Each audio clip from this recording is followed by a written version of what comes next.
미국 대선 특별 대담으로 이 시간 문을 열어보도록 하겠습니다. 트럼프 2기 글로벌 경제와 산업계 영향들 짚어보도록 할게요. 네, 조용찬 미중산업경제연구소 소장과 함께합니다. 어서 오십시오. 예, 안녕하십니까? 네, 소장님과 함께 여러 가지 이야기 나눠보도록 하겠습니다. 자, 오늘의 주제 화면으로 확인해 보시죠. 연준의 금리 인하 12월 전망 이야기 들어보도록 하겠습니다. 트럼프 시즌2 관세 공포 얘기 나오고 있는데요. 이에 따른 전략 점검해 보고요. 스트롱맨을 귀한 글로벌 증시의 기로에 대해서도 짚어보도록 할게요. 일단 FOMC 얘기부터 해봐야 될 것 같습니다. 트럼프 당선 이후의 첫 FOMC 시장의 예상대로 흘러갔습니다. 25bp 인하. 그런데 이제 시장의 관심은 12월 FOMC에서 어떤 결과가 나올 것인가, 향후 연준의 통화 정책에는 어떤 변화가 있을지 이 부분일 것 같은데요. 일단 시장에서는 아직까지는 12월에도 25bp 인하하지 않을까 이렇게 많이 보고 있는 것 같던데 어떤 의견들 나오고 있나요? 아무래도 10월 달에 고용 지표가 상당히 안 좋게 나왔거든요. 뭐 여러 가지 계절적인 요인도 있지만 1만 한 2천 명이라면은 지난 2개월, 3개월 이동평균선을 보면 10만 명대는 돼야 되는데 네. 그래서 이번에 금리 인하는 예정이 됐었던 거고요. 또 그런 측면에서 보면 12월에도 FF 금리 선물 시장에서는 인하가 확실시 되는 것 같습니다. 이제 문제는 이유가 되겠죠. 트럼프 행정부가 들어서고 그리고 상하 양원도 모두 공화당이 가져가면서 앞으로 트럼프의 공약이 이제 속도를 내게 되는데요. 이렇게 된다면은 이민자 문제뿐만 아니라 관세 두 가지만 가지고도 물가가 1%포인트 정도 올라갈 수가 있습니다.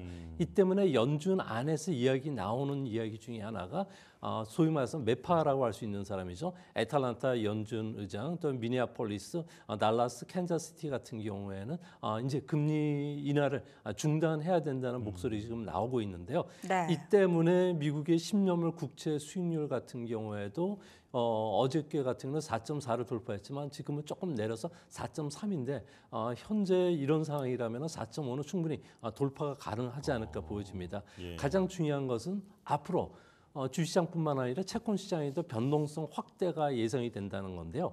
2018년으로 한번 돌아가겠습니다. 네. 크리스마스 이브날 그때 주가가 무려 3% 다른 뭐 특정 종목 같은 경우는 10% 폭락을 한 적이 있었거든요. 네. 제넷 옐런 연준 의장과 트럼프 간의 대립으로 조기 사퇴 이야기들이 나오면서 시장이 불확실성 확대 때문에 일어났는데 이번에도 파월 연준 의장에 대해서도 조기 사퇴 이야기가 나오면서 오늘 본인은 사퇴하지 않겠다고 이야기했는데 이제 이런 문제들이 불거지면은 시장 같은 경우는 불확실성 확대로 인해서 주시장의 변동성이 커지지 않을까.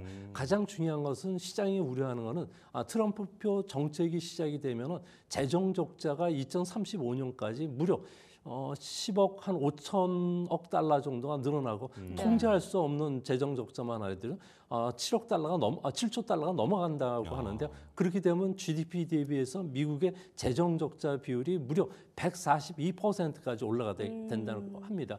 이게 이제 문제를 시사하는 점은 뭔가니 이제 앞으로 국방비 예산도 줄어들 수밖에 없기 때문에 뭐 동북아라든지 유럽이나 중동 쪽에 미국이 군사력 투자를 못하면서 국제 시장이 불안해질 수 있다는 거고요. 예. SOC 사업이라든지 각종 사회보장 시스템에 들어갈 돈이 없고 그러다 보니까 이제 미국 경제 같은 경우는 실질적인 그 트럼프가 공수표를 남발한 거 아니냐는 이야기가 나올 가능성이 크기 때문에 그런 측면에서 이제 불확실성을 이제 트럼프가 임기 시작하자마자 그런 이야기가 나오지 않을까 보여집니다. 예. 네.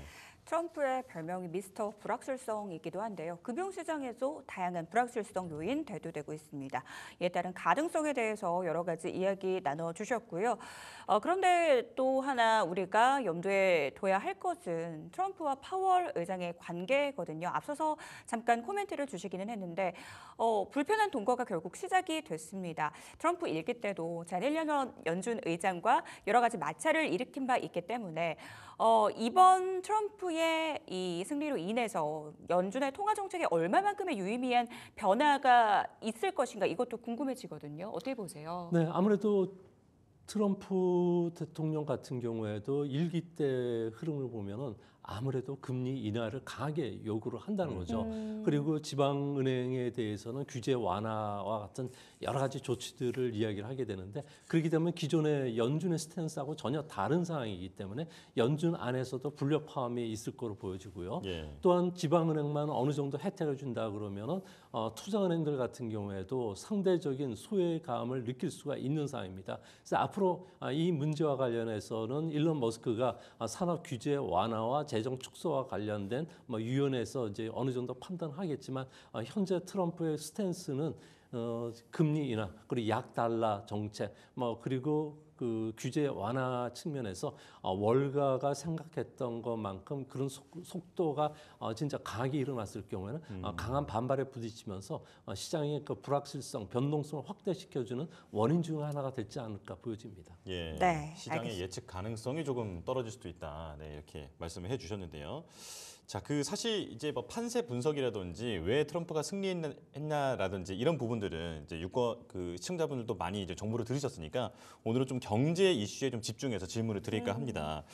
자, 그러니까 지금 이제 트럼프 당선자가 이제 대통령으로서 보낼 수 있는 시간은 이제 4년이 마지막입니다. 그렇죠. 이제 재선을 했으니까요. 그리고 중간 선거 전까지 보면은 2년 정도 남았으니까 아마 그 2년 안에 자신의 공약을 굉장히 속도감 있게 진행할 것으로 전망이 되는데 지금 트럼프의 주요 정책을 보면 미국 우선주의로 대표할 수 있지 않겠습니까? 자, 앞으로 어떤 변화가 있을 거라고 전망하십니까? 네, 트리플 레드가 이제 시작이 됐고요. 이렇게 된다면은 아무래도 시작서부터 아주 강경하게 나갈 것을 분명하고요. 또 트럼프의 일성이 무역 국경을 포함해서 모든 것을 고치겠다고 이야기를 했습니다.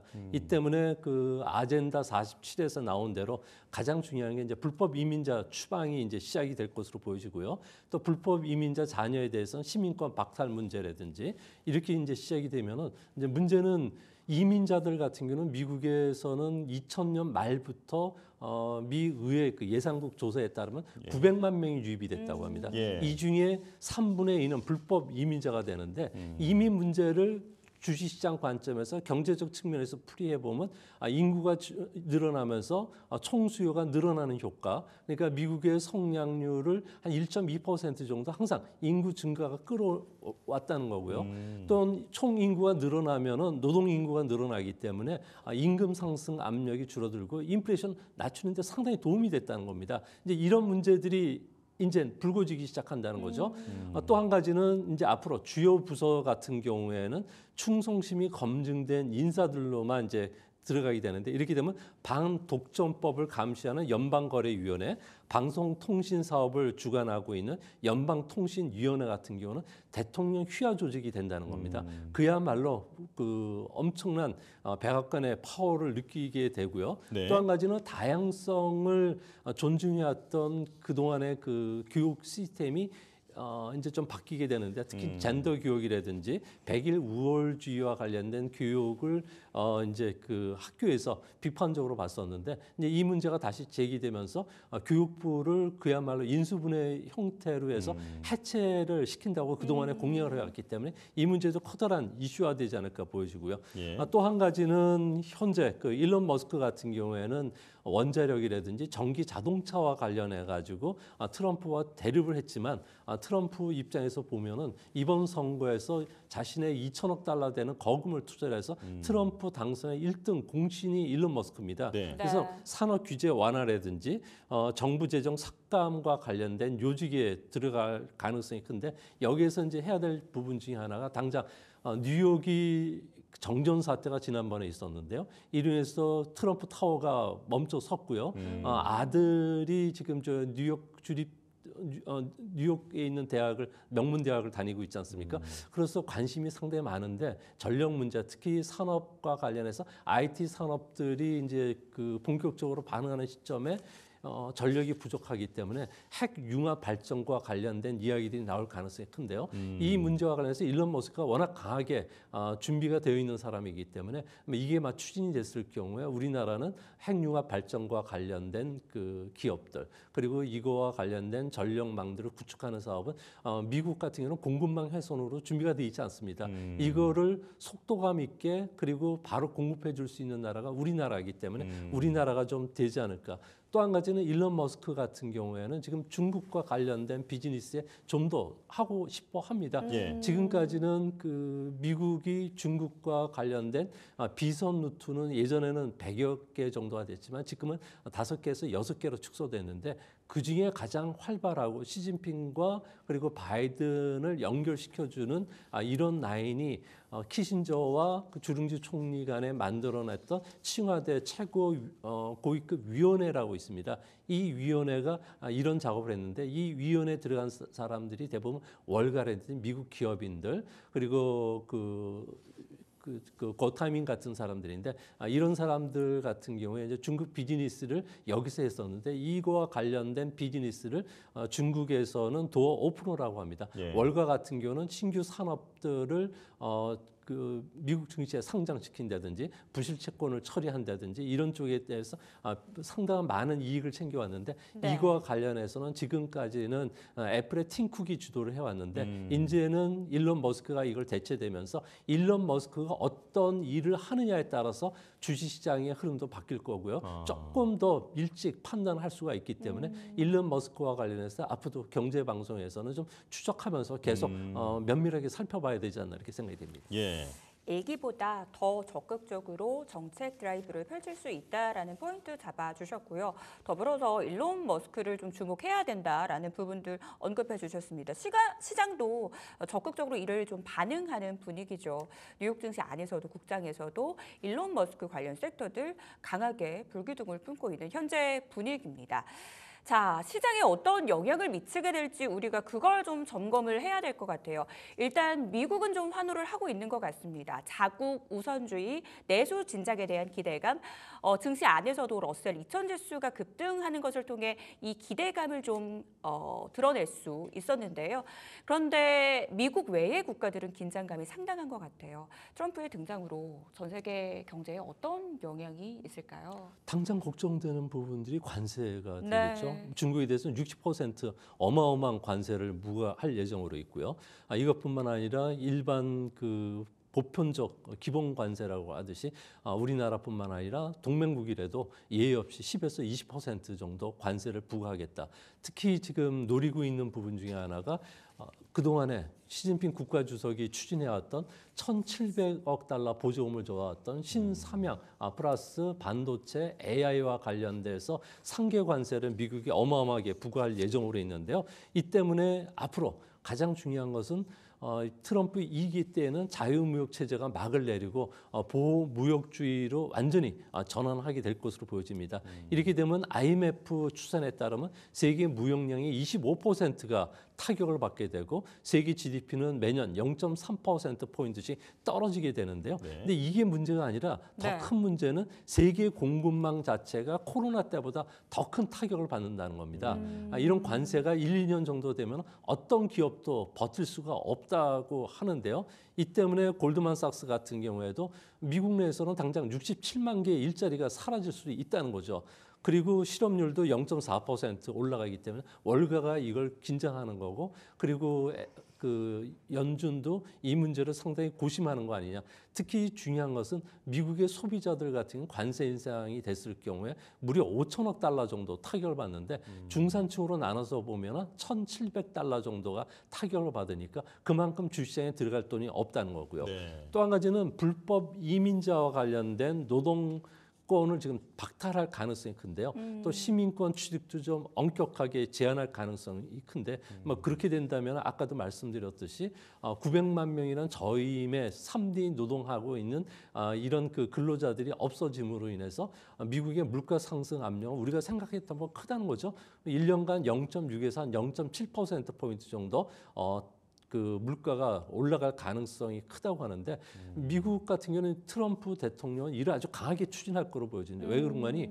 아무래도 애플이 만들어내는 그 미국의 중국에서 생산 공장 일자리가 200만 개가 넘습니다. 이거를 미국에 갖고 오면은 미국의 일자리가 늘어나지 않을까 보는데 이거는 전혀 그 경제적 상식에 전혀 부합하지 않는 이야기인데요. 네. 애플을 사례를 들면은 애플이 그 한 대가 미국에서 판매되는 가격이 $700 정도입니다.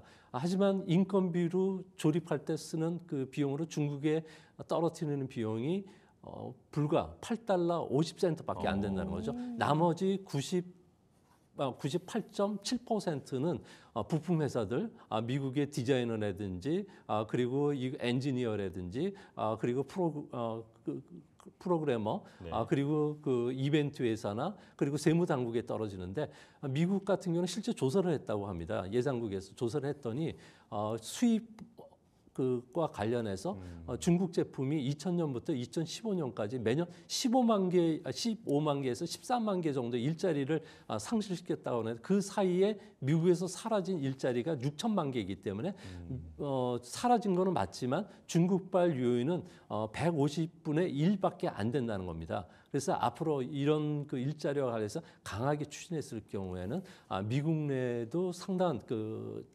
생산망에 차질이 있지 않을까 보여지고요. 예. 또 한 가지는 환경 규제를 바로 풀겠다고 얘기했고요. 그리고 화석 에너지 투자를 첫 해부터 허용을 하겠다, 무제한 허용하겠다. 취임 첫 해부터 에너지 가격을 절반으로 떨어뜨리겠다고 했기 때문에 에너지 가격 하락에 따른 영향을 많이 받지 않을까 보여지고요. 또 한 가지는 트럼프 이제 감세가 시작이 될 것으로 보여지는데요. 이런 감세 같은 경우는 재정 적자를 확대시키기 때문에 미국의 채권 수익률 급등, 그러면 주식시장은 상대적으로 소외를 받을 가능성이 크지 않나. 그래서 이런 측면에서 보면은 미국 같은 경우는 감세 효과가 나타나는 시점은 2026년도이기 때문에 부정적인 효과가 먼저 찾아올 가능성이 있지 않나. 그래서 2018년도에 다우지수 같은 경우에는 근 6% 떨어졌고요. 그리고 S&P 같은 경우에도 한 7, 8% 떨어졌기 때문에 아마 이런 그 흐름이 내년도에 나올 가능성도 시장에서는 좀 염두에 둬야 되지 않나 이렇게 보여집니다. 네, 예. 알겠습니다.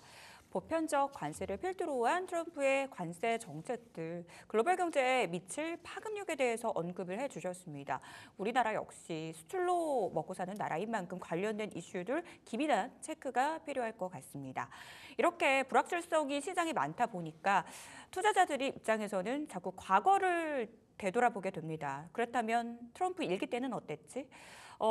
시장 어땠는지 좀 변동성 측면에서 언급을 해주시면 감사할 것 같아요. 네, 트럼프 일기 때 같은 경우는 아무래도 초기에는 그 불확실성 확대로 인해서 또 인사 문제로 인해서 상당히 어려움을 겪었는데요. 트럼프 같은 경우는 고위 임명직이 대통령이 할 수 있는 사람이 거의 5만 명 가까이 된다고 합니다. 그 고위직 임명직 중에서 충성심을 인정받은 사람만 그대로 유지시키고 나머지는 거의 다 해고시킨다고 했는데요.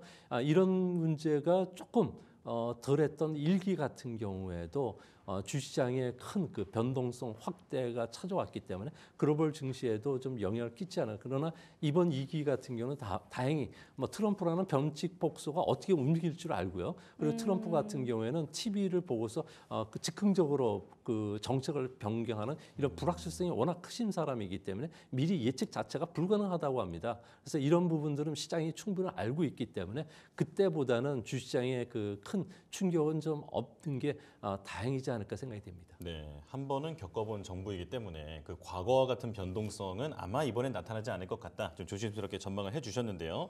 자, 환율에 대해서 질문을 드리겠습니다. 지금 관세 폭탄이 쏟아지면 당연히 물가 상승의 압력을 가하게 되고, 그리고 앞서 말씀해주신 대로 글로벌 공급망 불안이 되면 이제 안전자산인 달러에 대한 선호도 몰리면서 그러면서 환율을 또 끌어올릴 수가 있거든요. 근데 문제는 우리는 지금 금리를 좀 내려야 하는데. 이렇게 환율이 올라가다 보면 한국은행도 금리를 내릴 수가 없는 상황이 됩니다. 자, 결국 그래서 트럼프가 집권하고 나면 1,400원대 환율이 뉴 노멀이 될 거다 이런 얘기 있거든요. 자, 앞으로 환율 전망은 어떻게 보십니까? 트럼프 재임 기간 동안에 달러 강세는 무척 실했습니다. 그래서 뭐 본인의 그 트위터라든지 각종 행정부 쪽에서 달러 약세 정책을 강하게 밀고 나갔는데요. 트럼프 2년 차였죠. 2018년도 같은 경우는 원달러 환율이 무려 1,050원까지 절상이 됐었습니다. 이 때문에 그 한국 그 무역협회 그 국제 그 무역연구원 같은 경우에 원달러 환율이 한 10% 정도 절상이 되면 수출 물동량은 한 1.2% 감소하게 되고요. 운송 장비라든지 그리고 전기 전자 업종 그리고 기계 장비 같은 경우에도 영업이익률이 4에서 한 3% 정도 줄 수밖에 없다고 합니다.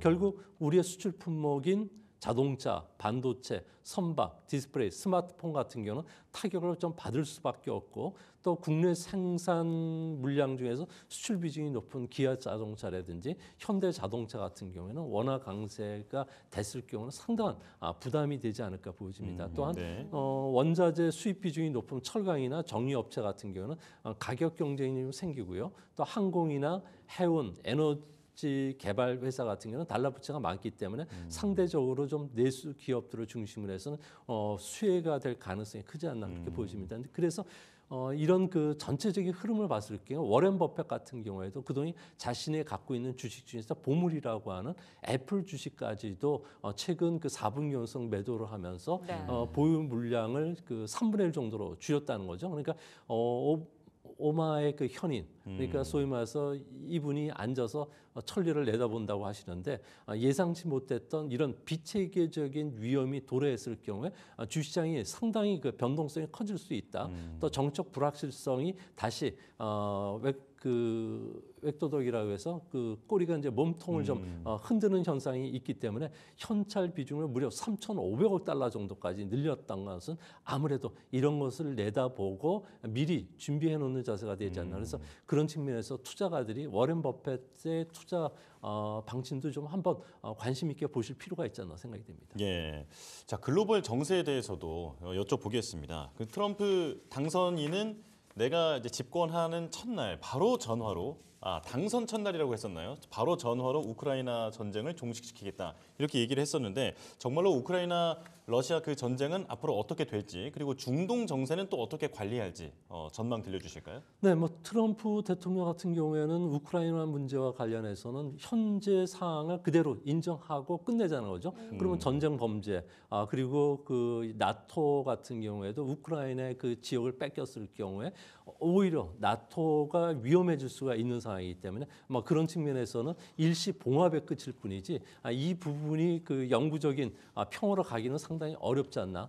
또한 중동 문제와 관련해서도 현재 트럼프 대통령 같은 경우에도 이 절대적인 이스라엘 편이라고 이야기를 하고 있는데요. 이로 인해서 중동의 그 불안 문제는 현재 수면하에 스며들 가능성이 크지만 이게 1년, 2년 계속 묶어둘 수 있는 상황이 아니고요. 예. 다시 언제든지 재발할 가능성이 크기 때문에 국제 질서뿐만 아니라 미국 같은 경우는 이제 트럼프 대통령 입장에서는 내수의 그 모든 것을 주력을 해야 되기 때문에 이런 문제를 가지고 그 군사력 투자는 상당히 어렵다. 특히 중동이라든지 그리고 유럽 쪽에 있는 많은 그 군사적 자원을 빨리 그 중국과의 대결을 위해서 준비를 해야 된다는 측면으로 지금 몰고 갈 가능성이 큰데요. 이 때문에 중국에 대해서는 첫 번째도 경제 문제, 무역 문제고 두 번째는 군사력과 관련된 중국이 행동을 못하도록 압박하는 쪽에 포커스를 맞춰줄 것으로 보여지는데요. 이 때문에 상대적으로 중동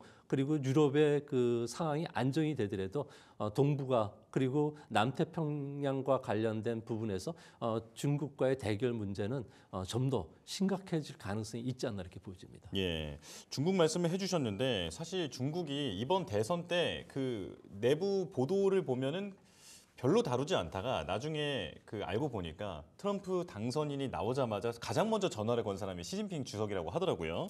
그리고 또 전인대 상무위원회를 이 그 대선 이후로 미룰 정도로 상당히 신경을 쓰고 있는 것 같은데 지금 이런 트럼프의 당선이 중국의 부양책 규모에 영향을 줄 수 있다라고 하는 분석도 있습니다. 이건 어떻게 봐야 할까요? 네, 지금 현재 그 미국이 가장 그 중국의 킬러스건이라고 할 수 있는 심삼양, 그러니까 플러스 반도체, AI에 대해서 목줄을 지금 계속 조여오고 있는 상황인데요. 네. 이 부분까지 수출을 막히고 관세에 막혔을 경우에 중국 같은 경우에는 전기 자동차라든지 태양광 그리고 배터리 같은 경우에는 전 세계 수요의 1.2배에서 1.5배 정도를 생산 시설을 갖고 있고요.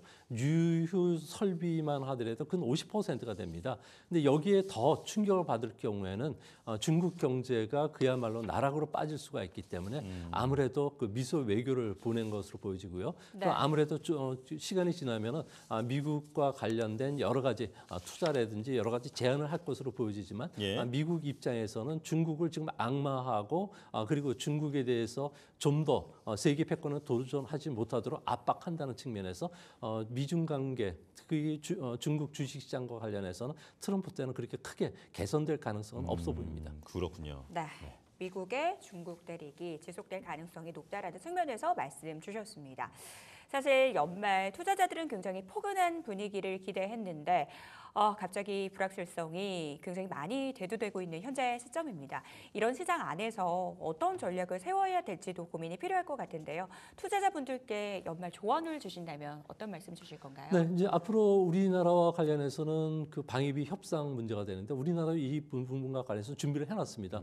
미국이 이제 그 5+알파 그러니까 소위 말해서 항공기라든지 헬기라든지 여러 가지 군사 장비를 갖고 와서 15만 명 보잉을 좀 살릴 수 있는 길을 우리가 제시를 할 것으로 보여지기 때문에 방위비 주둔금 문제와 관련해서는 수면하에 들어갈 가능성이 크고요. 또 그런 측면에서 보면은 현재 그러니까 워렌 버핏이 이야기하듯이 이런 상황 속에서는 돈이 될 수 있는 퀄리티 종목이라고 있습니다. ROE 좋고요. 그다음에 강력한 브랜드를 갖고 있고요. 또 이런 종목들을 중심으로 해서 투자 비중을 서서히 높여갈 것으로 보여진다는 점에서 앞으로 퀄리티 종목을 중심으로 해서 관심을 갖는 것도 좀 좋지 않을까 생각이 됩니다. 예. 네, 연말 투자 전략까지 이야기 들어봤습니다. 조윤찬 소장님과 함께 이야기 나눠봤습니다. 도움 말씀 감사합니다. 고맙습니다. 감사합니다.